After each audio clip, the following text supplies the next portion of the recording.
Nosso intérprete de Libras. Ah, que legal. É, rapaz. Esse é um trabalho. Não é para qualquer um, não, hein?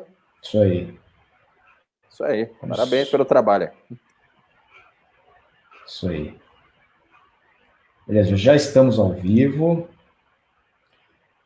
Hoje começando aqui mais uma live do Senac, com a ajuda ali a preciosa ajuda do Adriano, que vai fazendo Libras aí pra gente, recebendo o convidado ilustre aqui, o Rodrigo Costa, o maestro Rodrigo Costa. Uma experiência muito grande aí com muitos nomes da música popular brasileira. Muito boa noite, Rodrigo, seja muito bem-vindo. Boa noite, Maurinho. Boa noite a todos aí que estão assistindo. Uma enorme honra poder estar aqui, como eu já disse na nossa pré, né, que a gente fez uns minutos atrás aí. Espero poder contribuir um pouquinho com a experiência, né, que a gente tem na vida aí. É isso aí. Rodrigo, para começar assim, né, a gente tem que pensar que tem pessoas que te conhecem e tal, de repente tem alguma pessoa que não te conheça.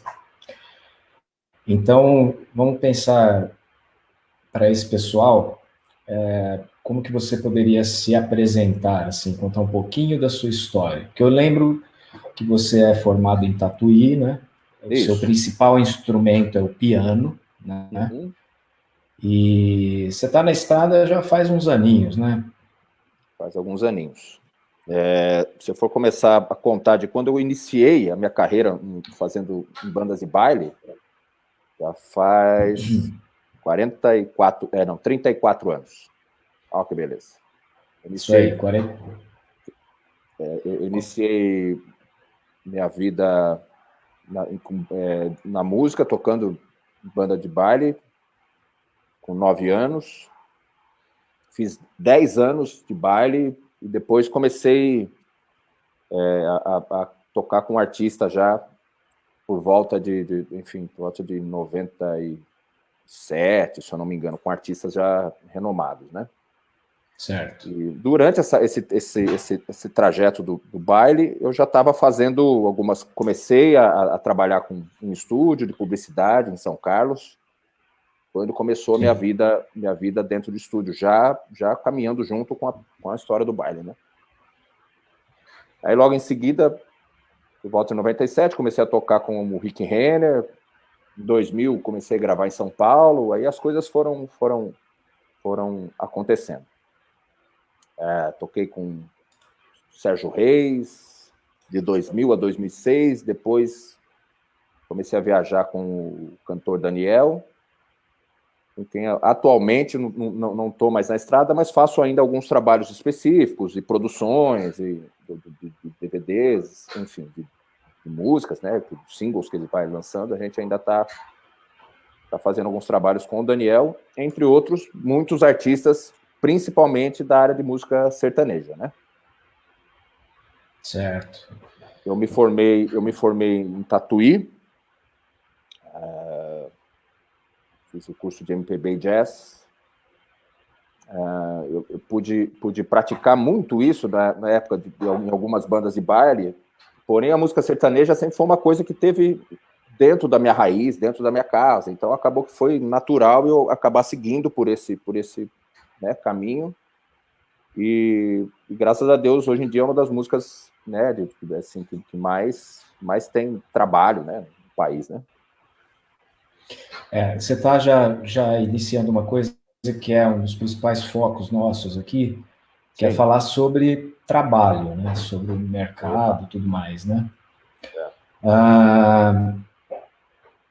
Justamente a gente percebe, uma coisa que eu percebi aí ao longo sei lá, 20 anos, digamos assim, que a música brasileira, a música popular, ela cresceu bastante. Tá? A música sertaneja, a coisa de justamente uns 20 anos atrás, talvez até um pouquinho mais, 30 quase. Ela rompeu uma barreira muito preconceituosa, por sinal, né? Ela rompeu e começou a ser aceita em praticamente todos os ambientes. Junto a isso, vieram outros segmentos da música popular brasileira, né? O caso do funk, do arrocha, o Pagode, axé, pagode anteriormente, isso aí. o axé, que é a música baiana, né? Isso Ah, tudo nos anos 90, por isso que eu disse 30 anos, né? é verdade, anos 90. E foi, aliás, na década de 1990 que houve essa ruptura, né? Isso. De justamente os segmentos mais populares serem aceitos nos ambientes mais elitizados, de repente, e aí então Movimentados, talvez, né?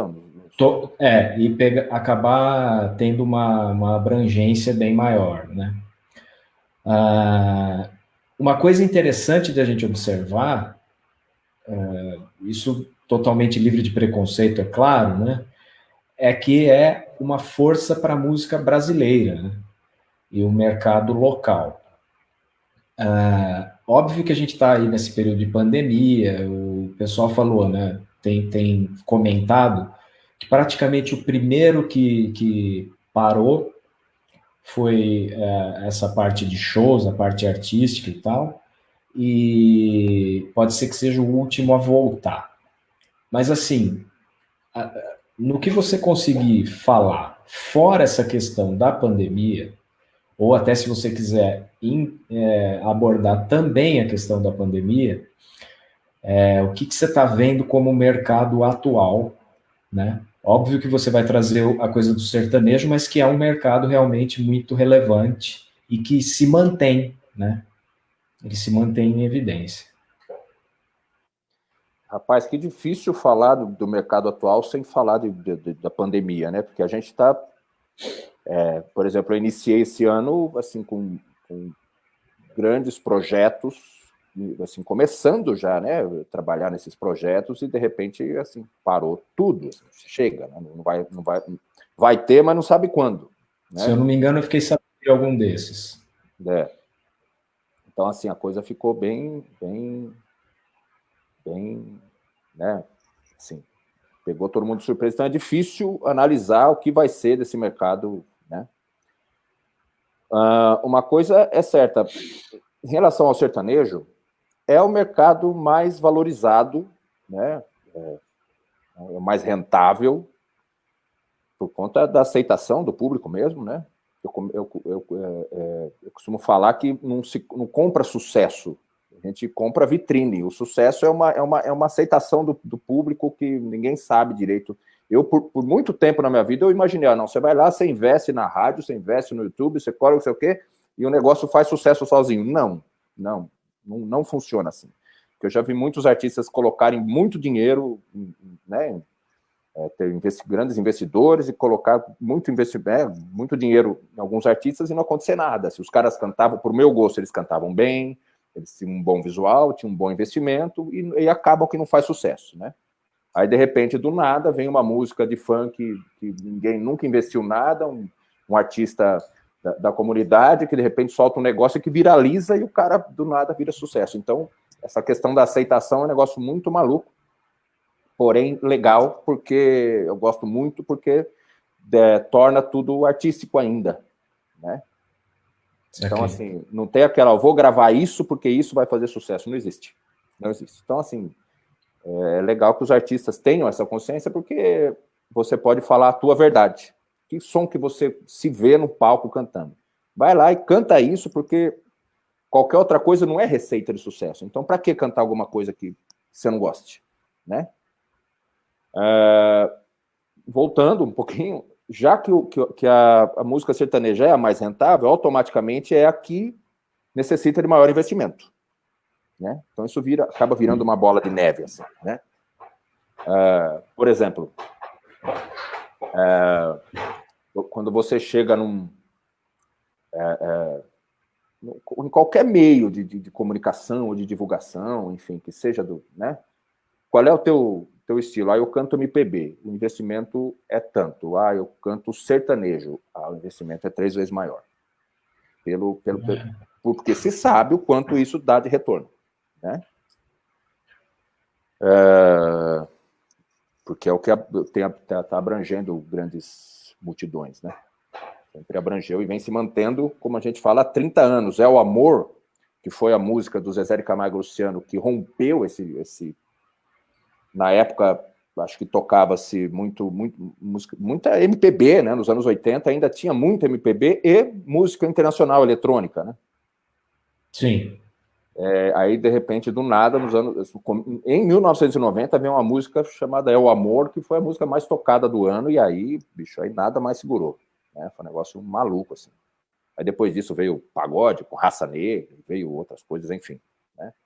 Alguns acham bom, outros não acham tanto, enfim, mas é que realmente aquilo que você falou, a música brasileira rompeu essa barreira e começou a tocar as pessoas. Ah, mas isso é uma... Aí vem as teorias da conspiração. Ah, mas é porque existe um movimento de que você coloca isso na cabeça das pessoas e as pessoas começam a aceitar. É óbvio que quanto mais marketing, quanto mais vitrine, mais fácil das pessoas conhecerem aquele trabalho. Cara, mas a aceitação, desculpa, é uma coisa natural sabe, do ser humano. É muito louco, assim. Porque eu sei que a gente já tentou se utilizar dessa receita para fazer algumas coisas fazerem sucesso e não funcionou. Né? Agora, Maurinho, o que vai ser desse mercado, né, meu irmão? O que vai acontecer o ano que vem? Eu sei que a galera encontrou uma forma de fazer música, que é com as lives, que está sendo bom, teoricamente, para o cantor, que normalmente não precisa sair de perto de casa, não precisa ter viagem, né? Bom para o patrocinador, porque, enfim, eu fiz aliás, o Rio Negro, da dupla Rio Negro Solimões, falou que ele fez uma live esses dias que deu 7 milhões de visualizações em tempo real. Quando que num show tem 7 milhões de... né? Então, você imagina, o cara faz uma dessa por semana, o quanto de patrocínio, o quão isso é bom para os patrocinadores, automaticamente para o próprio artista. Toda live os caras fazem uma doação para uma determinada instituição, caridade. Sim. Então, quer dizer, eles acharam um nicho aí de mercado que eu achei muito interessante, assim, muito interessante. Semana passada nós fomos fazer uma live com o Roupa Nova lá no Rio de Janeiro e eles não tinham feito ainda, né? Nenhuma live. Eles acabaram de tocar aquela música de abertura, acho que foi A Força do Amor, e... Ele falou, caramba, não teve aplauso. Né? O Kiko falou, né? Essa é a parte estranha, né, do negócio todo.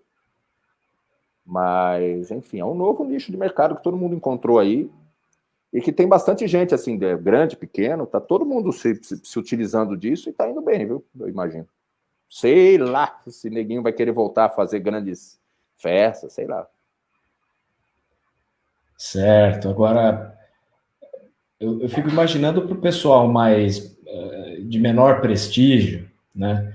Que são muitos, e é um pessoal que vive disso e tudo mais, como que isso pode estar sendo, né? Porque, enfim, você pegar... Eu penso no patrocinador.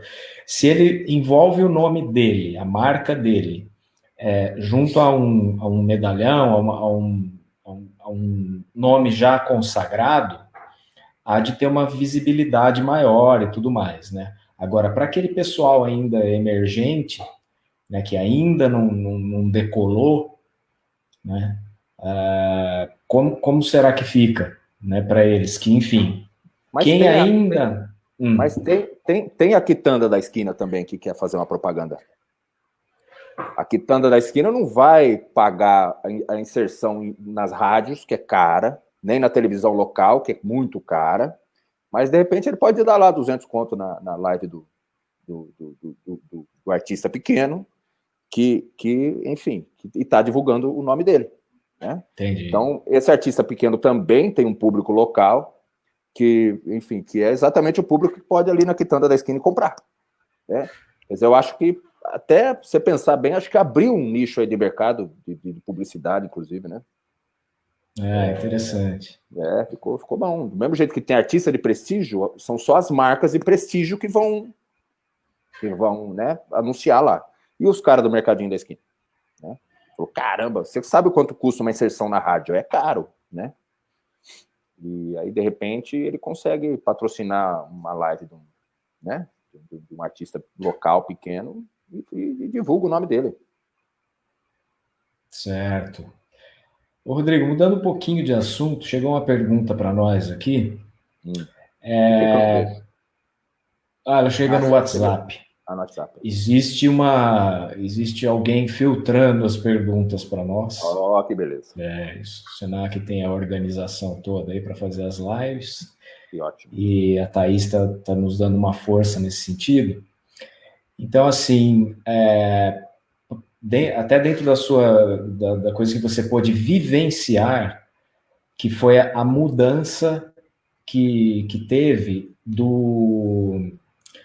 das mídias físicas, né, desde o vinil, o CD, para essa coisa agora que a gente tem de internet, compartilhamento de música, o Spotify e tudo mais, que revolucionou muito o mercado e a maneira como ele, aquela dinâmica toda engessada junto a gravadoras e tal que havia, né?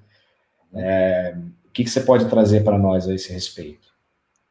A impressão que eu tenho é que, de certa forma, democratizou a arte, né? Porém, diminuiu a rentabilidade daqueles que ganhavam muita grana, né? Que eram os donos de gravadora e os artistas tops da gravadora, enfim.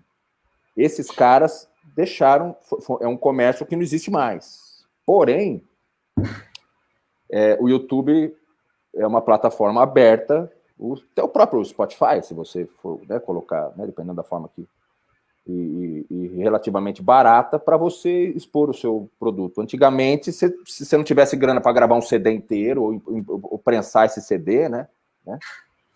Então, na verdade, eu acho que houve, entre aspas, uma distribuição de renda na questão musical, né? Então, eu acho bem legal. Como, por exemplo, a questão até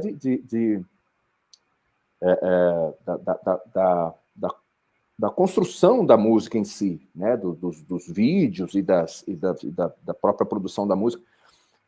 Hoje em dia, você tem um bom computador com bons softwares e tudo mais, você consegue, né, com um bom conversor, você consegue fazer um bom trabalho, fazer um bom disco, se você souber o que está fazendo.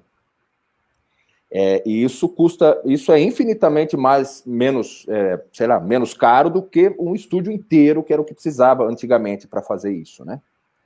Então, antigamente só fazia disco quem tinha dinheiro para pagar aluguel de um grande estúdio para fazer um belo disco. Hoje em dia, não é mais isso. O que aconteceu? Democratizou. Mais pessoas podem expor a sua arte, né? Sobressai a arte em si. Hoje em dia, bom não é aquele que tem um estúdio, e sim aquele que quer fazer a tua arte. Você tem mais possibilidade né? Agora, lógico, donos de grandes estúdios, que fizeram aqueles enormes investimentos naqueles equipamentos maravilhosos, que estão cada dia mais virando peça de museu, infelizmente, né? Esses tiveram prejuízo, né? Assim, infelizmente, né? Então, assim, realmente existe volto a dizer, uma distribuição dessa renda. Aqueles caras ganham menos dinheiro e isso, né? Enfim, já ganharam bastante, já retornaram todo o investimento e agora isso tudo está sendo diluído. Todo mundo está tendo oportunidade de construir a tua arte e de expor ela também, através de redes sociais, enfim, né? Basta realmente adquirir conhecimento e saber o que está fazendo, né? Enfim, aprender e colocar em prática. Você vê que beleza? Falando em termos de grandes estúdios, até me lembrei de uma coisa aqui, e assim a gente vai caminhando os assuntos que a gente está livre aqui, tá? A experiência que você teve com o Daniel, fora do Brasil, vocês foram mixar um disco, como é que foi isso mesmo, cara? A gente foi mixar um disco em Los Angeles. Mas é muito louco, assim, que esse negócio de trabalhar em casa... Então a gente foi mixar um disco lá do Daniel com o Mugi Canazio, que é um engenheiro de som, produtor brasileiro que mora em Los Angeles há uns 30 anos, pelo menos.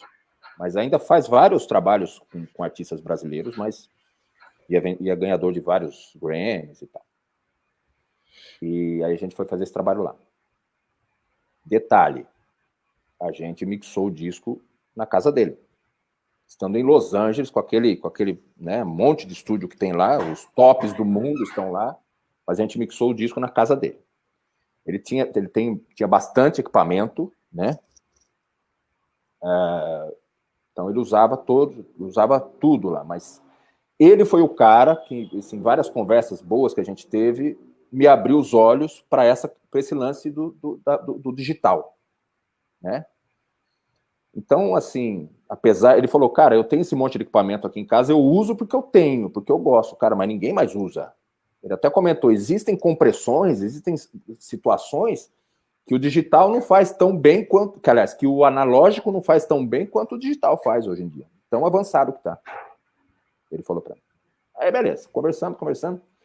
E a gente ficou lá, acho que uns 10 dias. Todo dia a gente ia visitar um estúdio.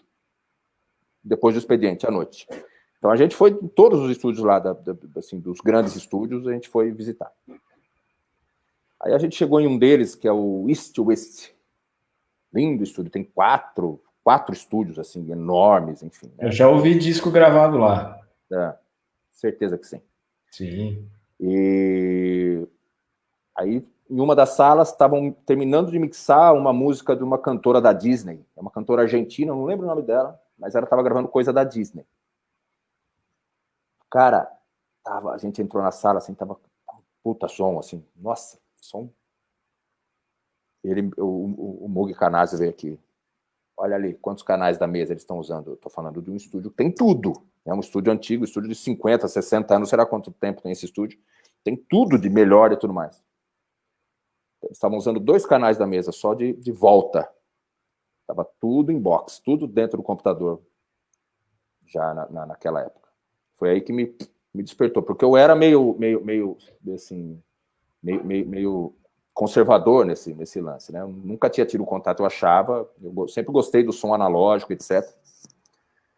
Aí fui lá, peguei um cara de 50 anos de carreira, me falando, ele me abriu os olhos, apesar dele não utilizar, ele me abriu os olhos para a beleza do som digital hoje em dia. Que, aliás, vídeo já tem há muito tempo, né? Que não se usa mais ilha de edição, né? Tudo dentro de um computador, né? Há bem mais tempo. Áudio Sim. demorou para os caras conseguirem fazer isso, né? Mas lá foi uma experiência maravilhosa, que a gente conheceu todos os grandes estúdios, toquei no piano que o Ray Charles gravava, foi uma viagem bem viagem. Tem uma mesa, todos os sentidos. Tem uma mesa da Foxrite, famosíssima, que é aquela que faz uma curva assim, esqueci o nome daquela, que foi o Rupert Neve que construiu aquela mesa, por módulos assim, e eu tenho uma foto naquela mesa, que mesa maravilhosa.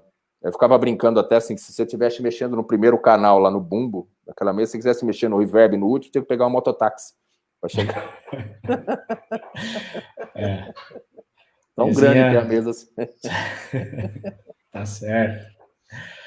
Rodrigo, agora, então vamos lá. Atualmente, dentro da experiência que você foi trazendo, então, para essa coisa das suas produções, tudo mais, né? Hoje, o que você verifica que ainda é insubstituível em termos de equipamento? Microfone. O transdutor mesmo, né? E o pré-amplificador, né? Mas que hoje em dia não precisa ser uma grande mesa de som. Você tem, né? Você compra canais de mesa de som separados, né? Enfim, às vezes nem precisa isso. Tem grandes pré-amplificadores que não são tão caros e tem uma qualidade de som maravilhosa. Né? Certo. O que você está usando hoje em dia? Eu tenho bastante coisa, mas eu uso basicamente equipamentos e plugins da Universal Audio. Existem alguns plugins da Universal que só funcionam. Aliás, todos os plugins da Universal, que são, na minha opinião, acho que os melhores. Tem algumas outras marcas também, que é a Slate, por exemplo, também é uma boa marca. de plugins, mas da Universal eu me dou melhor, assim, só que você só usa ele se você tiver a placa deles, né, de áudio, que, por sinal, tem um grande pré-amplificador já na placa, tem um ótimo conversor, quer dizer, tudo ali, quer dizer, vale a pena, entendeu? Eu tenho uma que é de 2 canais com um negocinho desse tamaninho assim, que eu vivo com aquilo. Gravo, masterizo, sabe assim, faço tudo com aquilo ali. É ótimo. E é um equipamento muito caro ou não? Não. É que a Universal Audio tem coisas até de 32 canais, né? Tem placa até de 32 canais. Mas não é coisa cara, não. E os plugins também não. Em relação ao investimento que você faria num equipamento, não é Claro. coisa, né? Um plugin bom da Universal Audio, você vai pagar aí R$1.000, sei lá o quê, entendeu? Quer dizer, não é baratinho, mas não é dinheiro de bala, mas esses plugins, eles simulam equipamentos, né, de hardware que custa 20, 30 pau, né? Então vale a pena. Certo. Você está... os microfones que você tem, eu gostaria de falar um pouquinho mais sobre os equipamentos, né? Tá. E aí você vai falar um pouquinho sobre algumas produções. Eu tô lembrando aqui, ver aí até onde você pode falar de algumas coisas inacabadas e tal. Coisa inacabada. É, Ou incomeçadas. mas acho que é inacabada ali, pelo menos uma que eu me lembro ali. Vê se você está afim de falar aí. Tem mesmo? Mas Acho que você vai ter que me falar. Mas alguém você falou que já não está mais nesse plano, assim, não está mais entre nós. Vê não, lá. assim, é, Tá bom. é. Fala do equipamento. Não, acho que na verdade até o próprio, você está falando do DVD em homenagem ao João Paulo e Daniel, a dupla, é isso? Não, Não. na verdade o outro, um cantor que era de uma dupla, ficou solo e ele também embarcou. Mas tudo bem, vê aí. Entendi. Gravou no seu estúdio e tal. Que coisa louca, cara. Tá falando do Marciano? É, Não, mas aquele disco acabou. Aquele disco nós terminamos. foi entregue, lançou tudo e tal. Não, aquele disco foi entregue. E o dia que ele me ligou, falou: agora sim, o disco agora tá pronto. Nós passamos um ano, assim. Foi um disco feito bem artisticamente, assim, bem artesanalmente. A gente foi devagar e vai, muda, faz um arranjo, muda de novo. Foi bem legal fazer esse disco aí. O dia que ele me ligou, falou: agora sim, agora tá pronto. 3 dias depois ele faleceu. Putz, é isso, cara. Você vê que coisa? Aí a esposa dele, a viúva dele, tá lançando as faixas, né? Ah, entendi. Mas o que você quer saber de microfone? Microfones, na verdade, assim, como eu tenho alguns e tal, mas como eu trabalho em vários estúdios, então eu tenho, na verdade, algumas preferências, assim, que normalmente os estúdios que eu trabalho, eles Já têm, né? Já tem, né? Mas vamos pensar assim, no que você tem, porque, enfim, o próprio exemplo que eu trouxe agora, né, Sobre o home, né? foi todo gravado com o seu próprio equipamento, né? Sim, sim. Então, Principalmente você voz tem... e tudo mais, né? Isso. Então, Cara, você...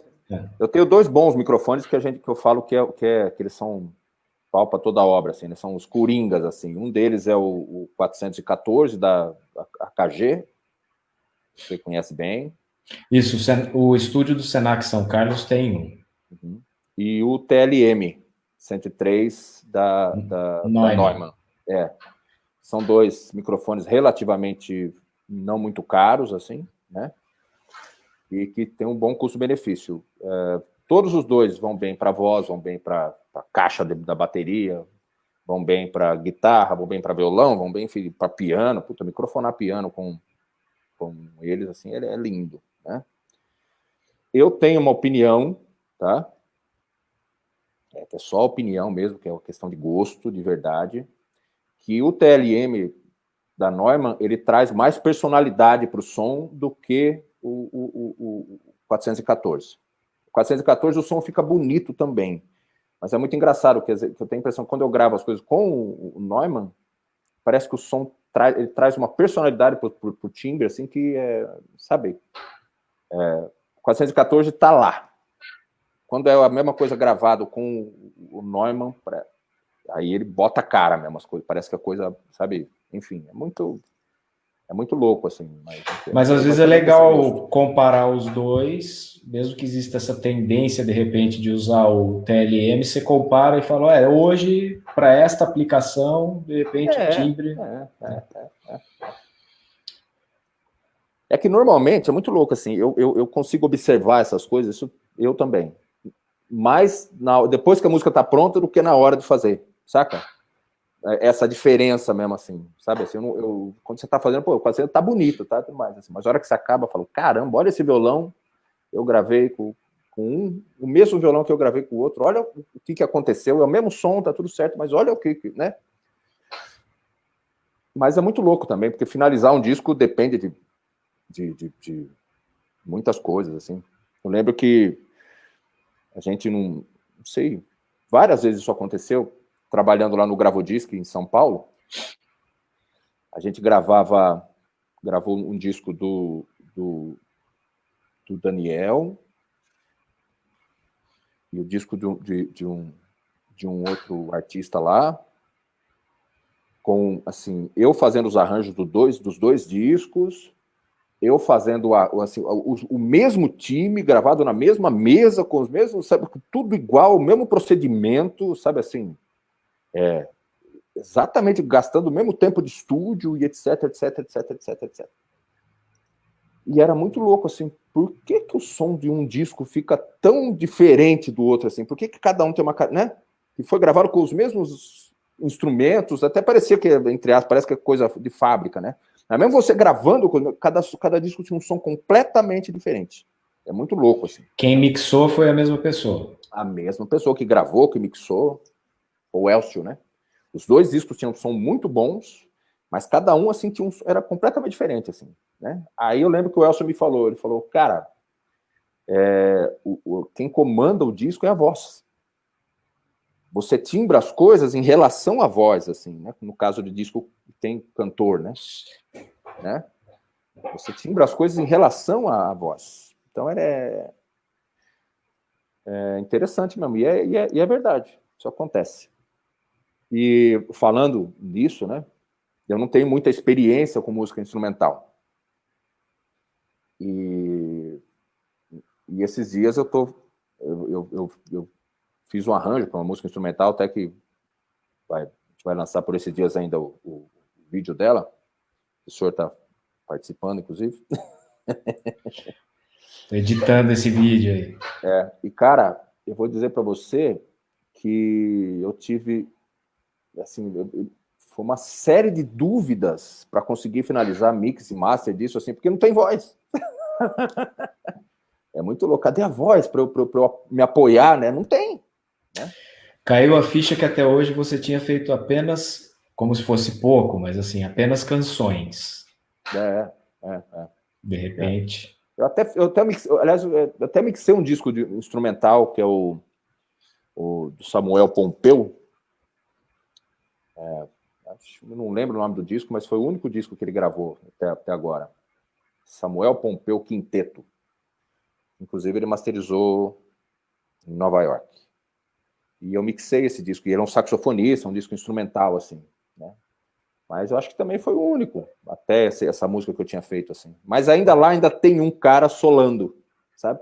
Certo. E esse arranjo que eu fiz é para uma big band, sabe assim? Não tem um cara, né, cantando e o resto, né, tá ali. Rapaz, 1000 dúvidas, mas acho que deu certo. Eu gostei do que eu ouvi aqui.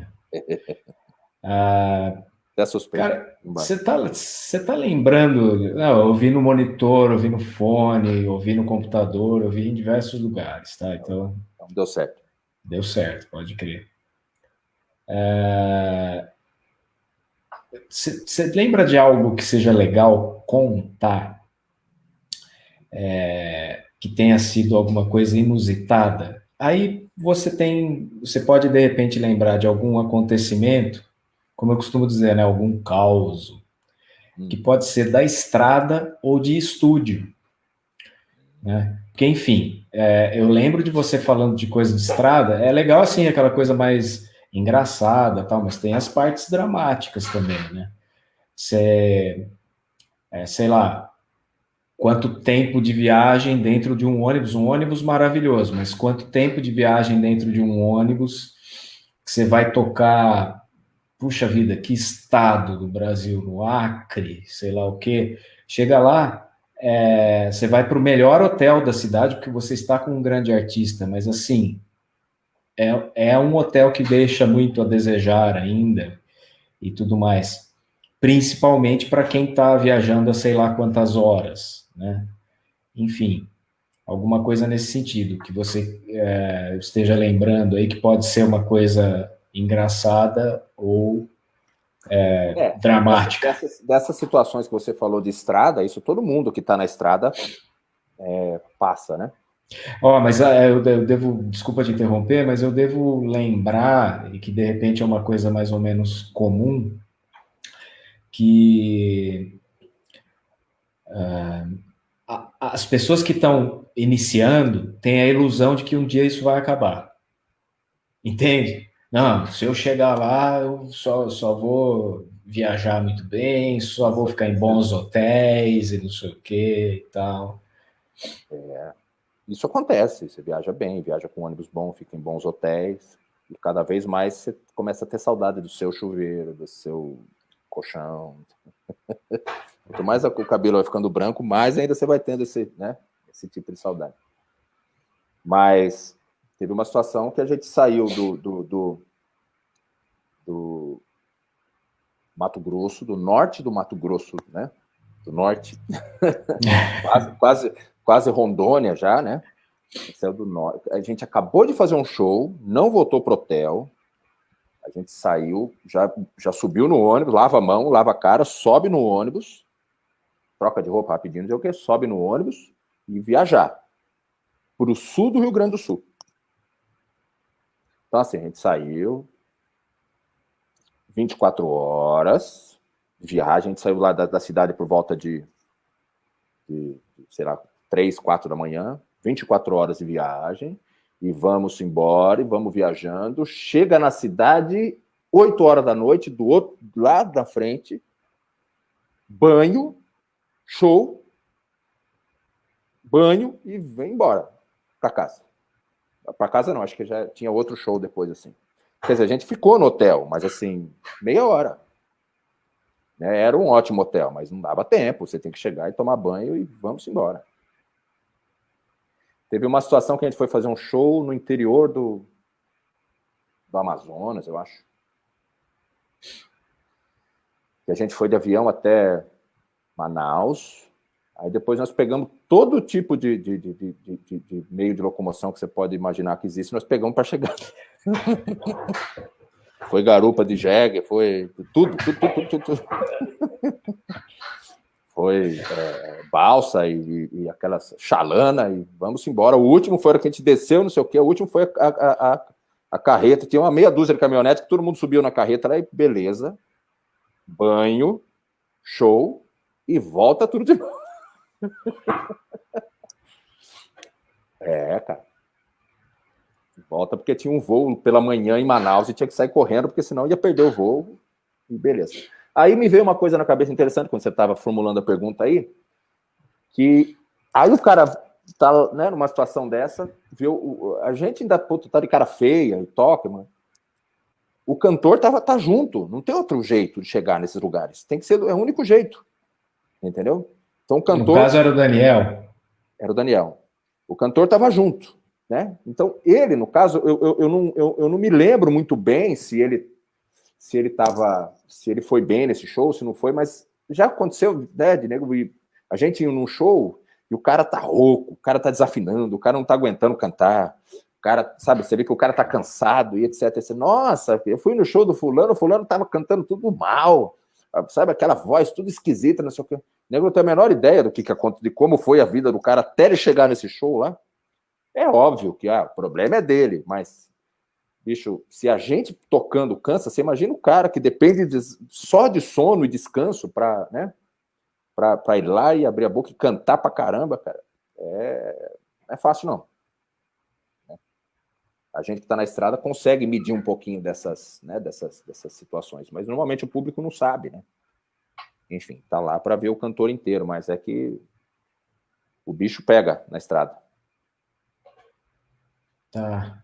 Tô lembrando um outro caso agora, então, justamente para a gente falar de um caos. O bom de conversar com a amiga é que você lembra mais da minha vida do que eu, né? Eu tô lembrando, cara, da gravação do... como é que é? A música do Guilherme Arantes. Aquilo lá foi um ponto diferenciado, né? Uma coisa... Aquilo foi um presente aí. Foi no Gravodisc, né? Foi no Gravodisc, um estúdio que pegou fogo no final do ano passado.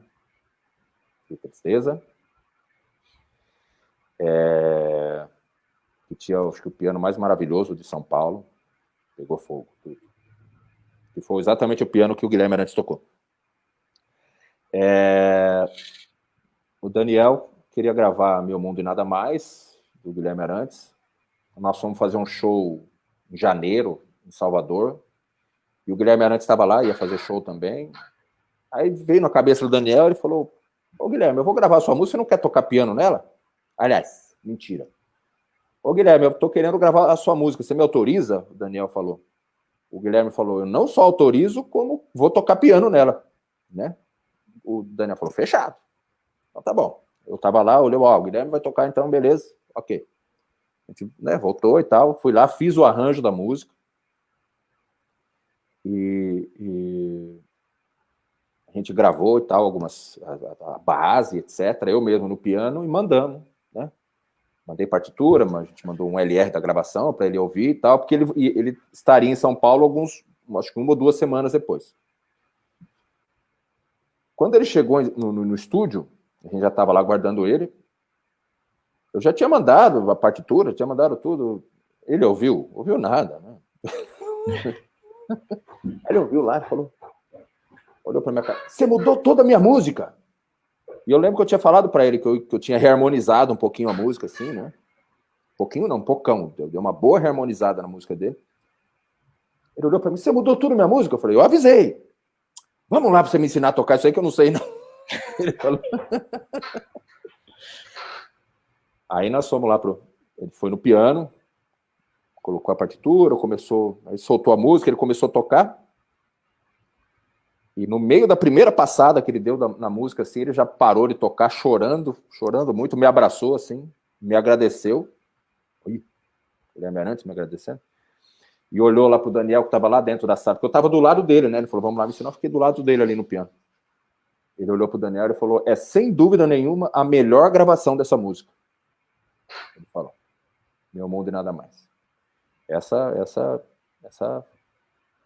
vale a pena, valeu a pena. Toda a história vale a pena ouvir. Eu tenho vontade até de pôr aqui agora, mas não pode. Não pode. Não pode. É Meu Mundo e Nada Mais com o Daniel. Isso aí. Quando tem fonograma, assim, o Facebook interrompe, né? A live aqui. Vai café de boteco aí no Copa Americana. Ó, esse é verdadeiro, tradicional. Rodrigo, recentemente você falou então da live do Daniel junto com o Roupa Nova, né? E você tinha também feito uma outra, umas 2 semanas antes, uma coisa assim, né? Só com ele. Só com ele, um grupo ali reduzido, né? Na fazenda dele, tinha sido, né?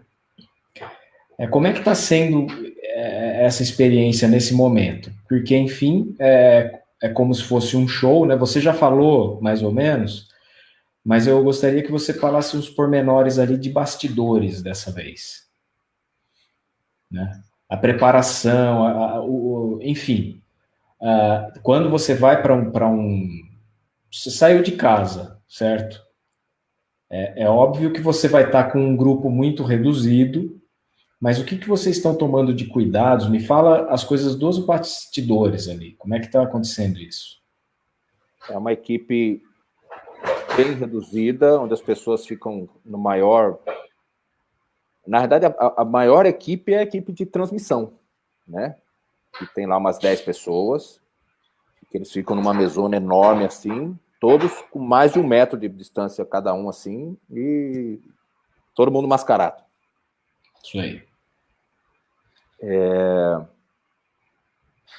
Então tem muito equipamento de transmissão, assim.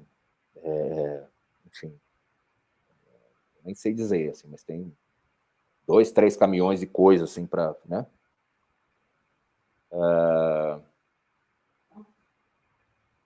Cara, aí, enfim, é quase como um programa de TV, sabe? Assim, é quase é mais ou menos essa mesma...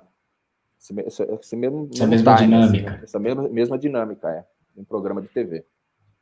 Eu dou a sorte que eu fiz com o Daniel é um cara que ele sabe conduzir isso como ninguém, assim, sabe? Ele, né?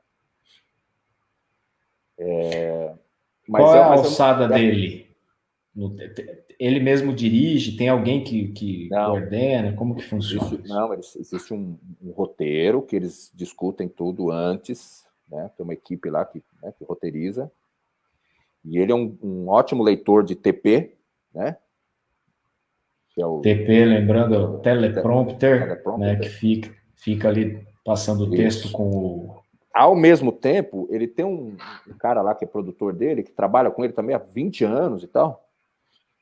E eles têm um entrosamento tão grande que o cara vai falando, tem o TP, mas o cara vai falando também, e ele vai ouvindo atrasado, sabe assim, ouve o que, né, tá falando o que o outro já falou, e ele, bicho, ele vai indo, sabe assim, parece que não dá nem a sensação de que tem alguém, é muito louco, assim, quem vê ele falando assim. Mas tem sempre alguém ali conduzindo, né? Tem alguns vídeos de homenagem e tudo mais, os caras vão contando. É timing de televisão mesmo, né? Na televisão acontece muito isso, né? Mas teve na primeira live, teve um negócio muito louco, assim, também, engraçado, né? O Daniel é um cara muito fino, né? Muito, né?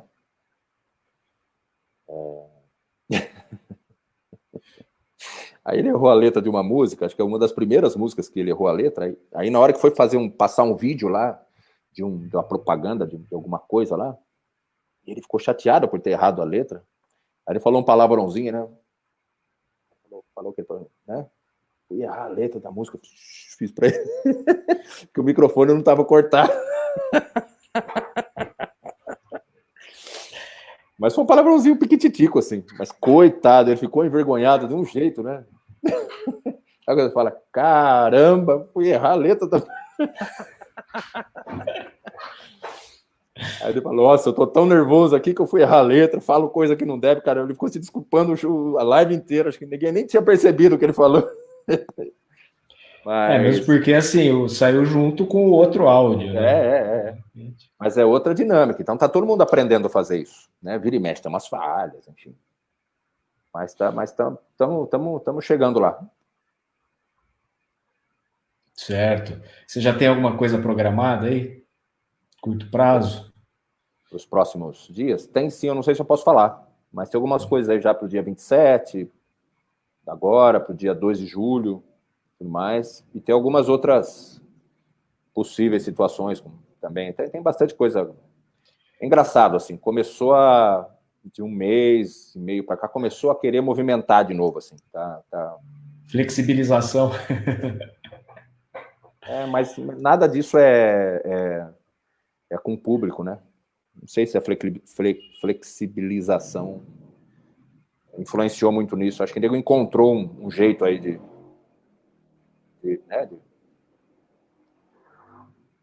de fazer o comércio aí.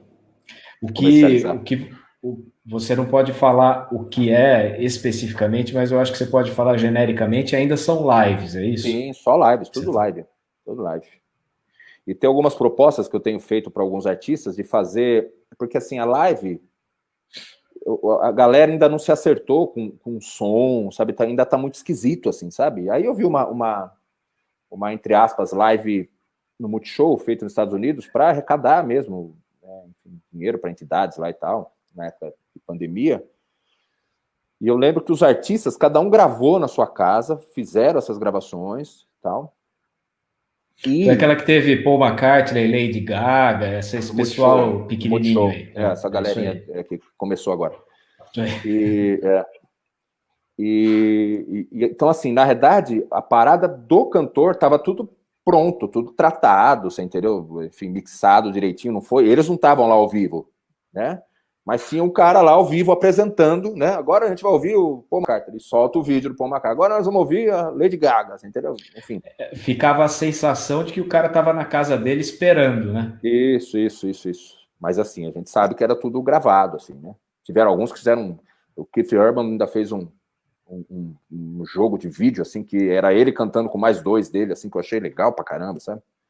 Foi bem bonito aqui. Então eu tô sugerindo alguma coisa desse tipo pros caras, que é pra ver se o som você fica melhor, sabe assim, cara, porque mixar ao vivo, aí tem a questão da transmissão da internet, às vezes vai distorcido, não é culpa de ninguém, às vezes é uma questão de, sabe, de, né? É um problema técnico que está muito distante, né? Estamos aprendendo a mexer com isso ainda, né? Então, estou propondo as coisas para os artistas, alguma coisa mais ou menos nessa linha, né? Grava, e depois eles vão lá e apresentam o que eles mesmos fizeram, né? Então, de repente, é um jeito de trazer um pouquinho, de ir trazendo mais qualidade até para o produto final, né? E agora eu estou pensando duas coisinhas aqui, em função de perguntas que estão chegando. Você acha que, de repente, como que você prevê o futuro aí, de repente, pós-pandemia? Você acha que o pessoal vai repensar alguma coisa ou simplesmente volta ao que era? Isso supondo pós-pandemia mesmo, né? No que diz respeito à parte ao vivo, né? Os eventos. E outra coisa, será que as lives e esse novo formato abriu um mercado, então, que pode ser mantido? Eu acho que abriu o mercado, sim, principalmente no que diz respeito à publicidade, né? Os grandes eventos todos são patrocinados por grandes empresas, né? E eu tenho a impressão que patrocinando live tem menos atravessador, a empresa paga menos e quem ganha, ganha mais, né? Eu tenho essa impressão, assim, né? Então, acho que isso é um nicho de mercado aí que vai se manter, sim, né? Cara, mas aquela história de show, você já foi em vários, quem gosta e tem idade para isso, sente falta, né? Então, acho que a hora que tiver a vacina, tá todo mundo vacinadinho direitinho, bora pra festa. Eu acho, né? Mas eu acho, sim, que uma coisa não substitui a outra. Agora, quem faz os grandes eventos, né? As grandes festas, etc., vai ter que rever, inclusive, valor de patrocínio, valor que vai cobrar, né, dos patrocinadores, enfim, porque o cara pode falar, não preciso, entendeu? Se você, eu vou lá e... Para que eu vou aqui que tem 1 milhão de pessoas numa festa de 10 dias, se eu tenho 7 milhões numa noite lá, você entendeu? Levo meia dúzia de cerveja ali e tem 7 milhões de pessoas me assistindo. É mais barato do que a televisão, né? Mais barato do que, né? Do que patrocinar uma festa enorme. Imagina quanto é o valor do patrocínio de uma festa de peão igual a de Barretos, por exemplo. Né? Então, assim, eu acho que é um nicho de mercado, sim, mas e que as grandes festas, grandes feiras correm perigo, sim. Mas, como encontraram durante a pandemia uma forma de comercializar a música com essas lives e tal, o nego vai achar o jeito de... Né? Eu acho que essas lives podem continuar beneficiando realmente esse nicho de artistas menores e tal, né? Enfim. Legal você ter trazido isso, porque eu tinha justamente a visão contrária, né? eu vejo muito a repercussão das lives dos medalhões, dos consagrados, né? E, de repente, a gente vê que recebo lá as notificações, tudo, estou percebendo que os menores estão fazendo lives constantes também, mas desconheço o retorno, né? E de repente fiquei com a impressão, uma impressão possivelmente então errada, que de repente estava sendo uma coisa meio que ainda mais fraca do que realmente é, né? Eu acho que na verdade abriu um. O cara vai lá, né? O cara vai no açougue que ele compra carne. Ô, nós vamos cantar lá, não sei o quê, vai aparecer no YouTube, quer que. Tem lá, sei lá quantas pessoas que vão. Tem 100, 200, 300 pessoas que vão lá estar olhando lá. Dá duzentão, hein? Esse é o cara que toca no bar, né? Então ele ganha 100 na noite, 200 na noite, 300 na noite. Então, para ele limpar esses trezentão também não é difícil. Se ele for ali, fala meia dúzia de, né? O cara do comércio também tem uma propaganda barata e assim vai. Eu acho que isso pode se manter, sim. O que é engraçado é que a galera tem feito festa e reunião em casa para assistir as lives, mas beleza. Aí já é uma coisa. A live que era para evitar aglomeração, ainda assim, faz umas festinhas. Fico pensando até que ponto o pessoal pode estar tendo um mínimo de prudência nisso, né? Eu não posso apontar, não, porque, enfim, dá vontade mesmo, né? Mexe, aquelas famílias que gostam de se reunir de domingo, etc., tá voltando a, né? Família, vocês se cuidem aí, porque você entendeu? Porque, a gente vai fazer o aniversário da mãe, não sei quando aí, você entendeu? Então o nego vai né? Mas, enfim, outros estão se cuidando mais, enfim, vou dizer. O próprio Daniel falou uma coisa, né? Você disse que ele falou, quando terminou a primeira live, que ele falou para você, o que vai ser de nós? O que vai ser de nós aqui para frente, né? Pois é. Mas os caras estão achando um caminho aí para trabalhar. Mas é que dá saudade. É legal, beleza, vamos tocar no seu bicho, mas dá saudade. Apesar de eu já estava fora de estrada, já fazia algum tempo, né? Não sei o que vai ser do futuro também, se eu volto, se não volto, não sei, né? Mas a galera sente falta, né? Dos aplausos. Foi muito legal ver os meus ídolos lá, eu chamo os tiozinhos, né? Mas com todo respeito, né? Porque eu sou claro. Você sabe disso, né? Sim, claro. E outra, quantos anos de carreira eles têm? Não, mas eles têm 70 de idade, né? Então, para ter tudo aquilo de carreira tem que ter uma certa idade, né? Então os caras têm. Então você vê os tios lá de 70 anos, a idade do meu pai, bicho, fazendo rock and roll no palco, sabe? Pô, é de admirar. Mas acabou a primeira música. Falei, nossa, rapaz, não tem aplauso. Primeira vez que eu toco, ninguém bate palma. Meu. Deve ter sido mesmo. Primeira vez que o cara toca no palco e ninguém bate palma. Nossa, aconteceu. Aquele espaço lá você já tinha tocado ou não, Rodrigo? Eu fui a um show lá uma vez, uma dupla chamada Henrique e Juliano, no Rio de Janeiro, uma dupla sertaneja. Cara, eu comento quando eu estava chegando, eu lembrei, assim, ali eu vi o que era sucesso, viu? Esses caras estavam estouradaços, assim. E lá tem uns camarotes altos, assim, bicho, aquele lugar tava lotado, bicho, era impressionante. E a galera chorando e cantando as músicas daqueles caras. Eu conhecia, mas não conhecia muito a fundo, assim, né? E, cara, ali eu vi o que é sucesso. Falei, isso é sucesso. Cara, fiquei até emocionado. Beleza. Rodrigo, nós vamos finalizar aqui, viu? Nós tivemos aí uma horinha de bate-papo. Há muito tempo que a gente não se vê. A gente fica batendo papo aqui, vai longe. Não, claro, né? Somente se a gente for falar sobre alguns projetos aí. Né? Deus abençoe. Vou até tomar a liberdade aqui de falar uma coisa. Que a música que você citou agora, que é um arranjo para Big Band e tal, Estou terminando de editar esse vídeo, então em breve vai estar sendo divulgado aí. Domingo, se Deus quiser. Isso aí. O meu amigo terminar a edição, Deus abençoe. Tá marcado já o lançamento dela domingo. Nossa, tá bom. Vamos encerrar logo aqui, então, para eu poder trabalhar um pouco. Bora lá editar. Beleza. Aliás, esse quadro aí da tua irmã é maravilhoso e ele nos acompanha há muitos anos, hein? É. Que tá aí atrás. É lindo esse quadro. Muito legal. Lindo. Minha irmã, Eliana Saldanha, aproveitar e dar o abração. Jabazinho. Isso aí. Saudade também, viu, dona Eliana? Faz tempo que a gente não se vê.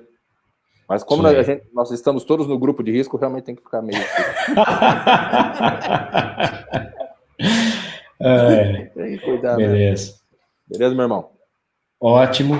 Agradecer muitíssimo a você, Rodrigo. Sempre uma honra, sempre enriquecedor falar com você.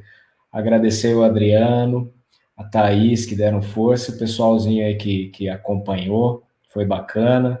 Eu tô vendo umas mensagens aqui.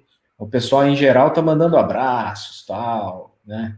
Legal. Parabéns e não sei o quê, que o pessoal mais amigo nosso aí. Você sabe que é uma honra. Você sabe que é uma honra estar participando desse projeto com você, que é meu amigo, com o Senac, que você, enfim, há tanto tempo também é parceiro, né? Para mim, eu fico muito, muito honrado com a confiança de todos, tá? Inclusive a tua. A gente só bateu papo, né? Não sei, de repente pode ser que tenha enriquecido aí algumas pessoas, mas para mim é uma diversão bater papo aí. Fico muito grato. Pode contar sempre comigo.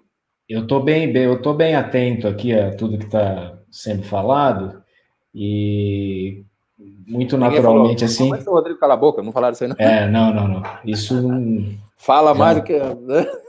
Né? O que acontece é que você vai falando as coisas que são informações super relevantes e super realmente enriquecedoras, super importantes aí para esse momento nosso. E aí, de repente, você fala e nem percebe o quão bom pode ter sido, tá?